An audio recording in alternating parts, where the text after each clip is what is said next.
Terima kasih pemirsa, Anda kembali menyaksikan dialog khusus bersama dengan BNN Kota Kediri hari ini yang bertepatan dengan HUT BNN ke-20. Sesuai dengan tema yang sudah kita kupas hari ini tadi, yakni War on Drugs menuju Kota Kediri bersih narkoba atau bersinar. Tadi sudah sedikit kita bahas di segmen awal terkait dengan tupoksi BNN, kemudian lagi sedikit juga sudah disampaikan oleh Bu Wulan selaku Kasubag Umum terkait dengan HUT ke-20 yang katanya tadi baru pertama kali ya Bu ya tahun ini. Oke, bisa disampaikan Bu terkait dengan ulasan hari ulang tahun, temanya apa sih sebenarnya? Iya Mbak Devi dan pemirsa JTV, tema kita yang diusung pertama secara nasional adalah 20 tahun mengabdi menuju Indonesia bersinar. Jadi menuju Indonesia bersih narkoba. Kita semuanya ingin Indonesia bersih narkoba ya, apalagi di era VUCA seperti ini yang kita tahu serba tidak pasti dan berubah ya, berubah-ubah. Tentunya BNN ini dituntut menjadi lebih agile, lebih lincah lagi, kemudian memiliki resilien yang bagus sehingga menghadapi berbagai tantangan yang ada, misalnya trik-trik bagaimana peredaran narkoba di level kota ini juga semakin canggih mestinya ya dibanding zaman-zaman yang dulu ya, karena sekarang era digital, kemudian era marketplace, juga platform-platform yang tersedia semakin banyak ya, jadi mereka bisa menggunakan. Nah, maka dari sini BNN juga bekerja sama dengan beberapa instansi yang bisa mengungkap modus-modus yang lebih canggih di era VUCA ini, tentunya dengan teknologi informasi yang kita miliki, kemudian akses yang diberikan kepada BNN, sehingga kita tetap bisa melaksanakan tupoksi P4GN, pencegahan dan pemberantasan penyalahgunaan dan peredaran gelap narkoba tadi sesuai dengan eranya, sesuai dengan zamannya. Jadi sudah dengan beberapa teknologi dan kecanggihan yang disiapkan dari BNN sendiri. Oke, jadi harus tetap mengikuti zaman ya Bu ya, karena perubahan itu selalu berubah terus, zaman juga selalu berubah. Semakin canggih, BNN pun juga semakin canggih untuk memberantas narkoba juga, ya.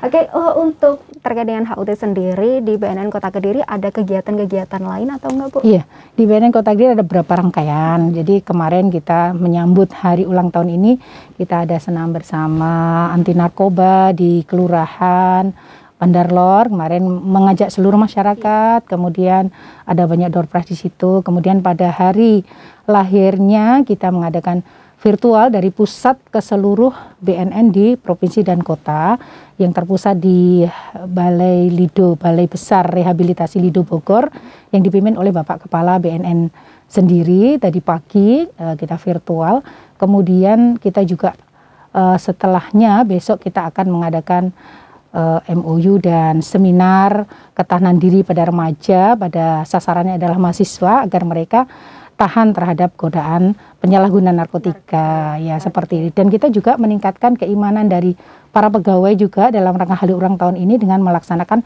pembinaan rohanian dan mental. Jadi agar kita juga lebih fight, lebih siap menjadi pegawai BNN dengan segala tantangan yang ada. Seperti itu. Tidak hanya ke masyarakat saja dalam hari ulang tahun ini, tapi juga internalnya harus dikuatkan begitu ya Bu ya. Oke. Dan juga terkait dengan sudah bersama kami juga di sini dari Ibu Ida Kasih Rehabilitasi pemirsa.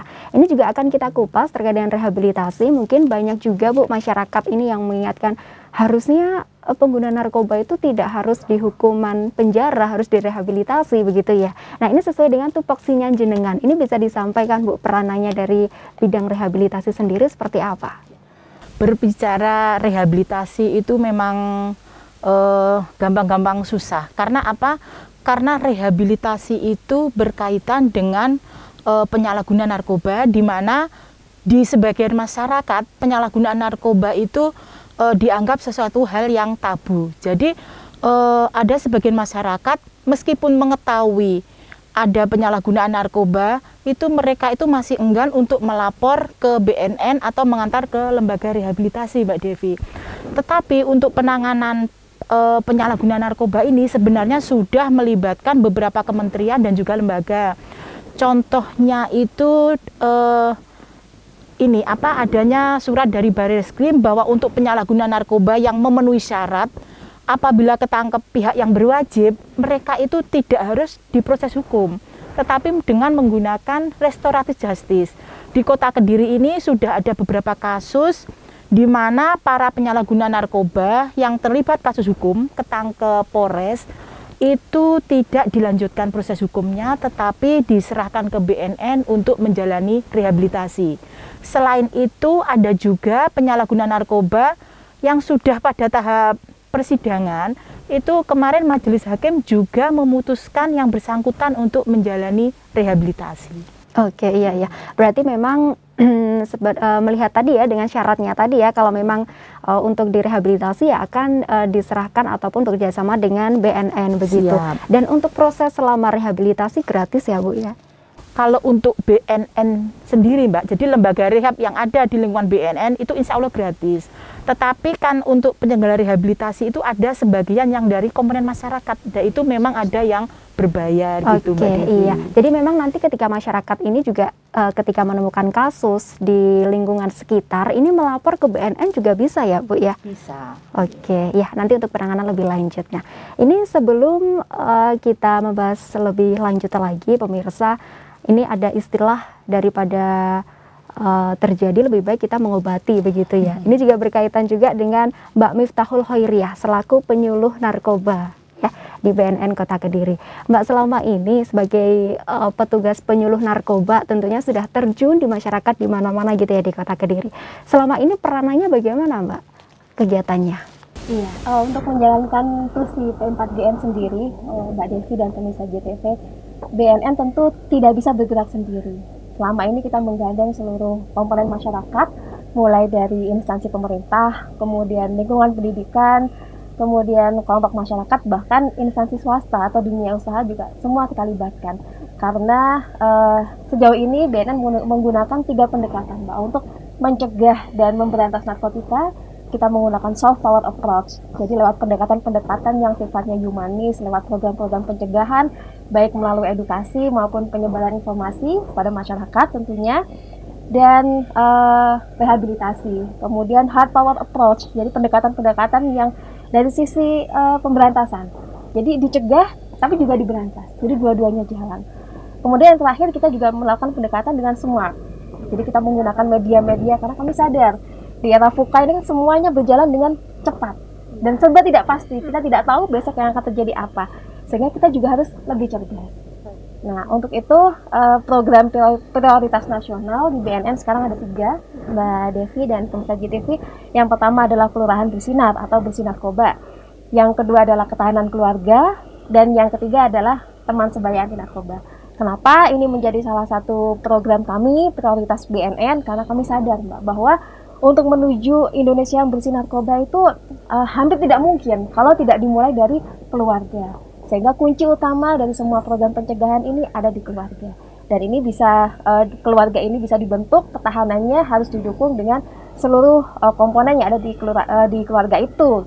Dan kita salah satu yang program prioritas yang lain juga Kelurahan Bersih Narkoba itu untuk mendukung ketahanan keluarga. Goalnya apa dari Kelurahan Bersinar itu? Goalnya adalah ketahanan masyarakat.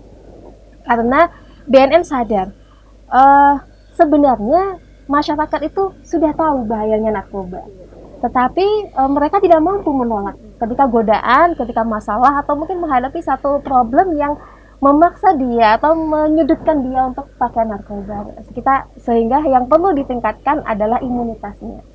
Kalau COVID ada vaksinnya ya, kalau narkoba nggak ada vaksinnya. Satu-satunya vaksin ya kita harus meningkatkan imunitasnya, meningkatkan ketahanannya dari diri. Nah, kalau di keluarga kita kena ketahanan keluarga. Kemudian untuk mendukung itu kita juga masuk kepada teman sebaya. Karena usia pertama kali pakai narkoba ini kebanyakan usia 15-17 tahun. Nah, di usia ini harus kita cegah, jangan sampai para remaja yang berada di rentang usia 15-17 tahun yang tadinya dia belum kenal narkoba, yang tadinya dia belum coba narkoba karena ajakan teman atau mungkin karena salah pergaulan, dia jadi coba-coba. Nah, mata rantai ini yang harus kita putus. Jangan sampai yang tadinya itu belum coba-coba menjadi coba-coba. Nah, kalau sudah coba-coba bagaimana? Harus segera direhabilitasi. Karena rehabilitasi itu tidak mudah. Jadi pecandu narkoba tidak bisa sembuh. Makanya sebelum dia dari fasenya dia sebelum coba-coba ini jangan sampai coba-coba. Kalau sudah coba-coba harus segera direhabilitasi. Karena kalau coba-coba ini tidak segera direhabilitasi dia akan naik level jadi pecandu. Iya. Kalau sudah jadi pecandu Lebih membahayakan ya. Oke, berarti memang harus meningkatkan kesadaran diri sendiri juga. Betul, ya Mbak iya. ya. Oke. Ini berkaitan dengan Kelurahan Bersinar, nanti akan kita kupas di segmen berikutnya yang berkenaan langsung dengan teknisnya di lapangan dari 3 kelurahan di Kota Kediri. Saat ini di Kota Kediri yang sudah mendapatkan Kelurahan Bersinar 3 kelurahan ya Bu ya. Oke, ke depan semoga nanti bisa bertambah lagi dan Amin, kalau bisa semuanya. semua Iya. kelurahan ya. Harapannya Iya. seperti Setiap itu. tahun memang tahun 2020 Kelurahan Konggo yang kita bina untuk menjadi Kelurahan Bersinar dan alhamdulillah masyarakatnya sekarang sudah berdaya karena tujuannya adalah memberdayakan masyarakat. Kemudian tahun 2021 ada Kelurahan Bandar Lor, Kelurahan Ngadirejo dan Kelurahan Mojoroto. Dan mereka sudah jalan. Tahun ini di Kelurahan Mojoroto dan Kelurahan Mojoroto kita akan adakan program untuk ketahanan keluarga. Dan tahun berikutnya berikutnya kita akan menggarap kelurahan-kelurahan yang lain. Oke, baik pemirsa, tadi sangat gamblang sekali ya disampaikan oleh Mbak Miftahul selaku penyuluh narkoba terkait dengan Kelurahan Bersinar yang terjun langsung ke masyarakat dan juga terkait hal lain tentunya akan kita ulas nanti di segmen berikutnya bersama 3 kelurahan yang sudah mendapatkan predikat Kelurahan Bersinar di Kota Kediri. Sesaat lagi tetaplah bersama kami.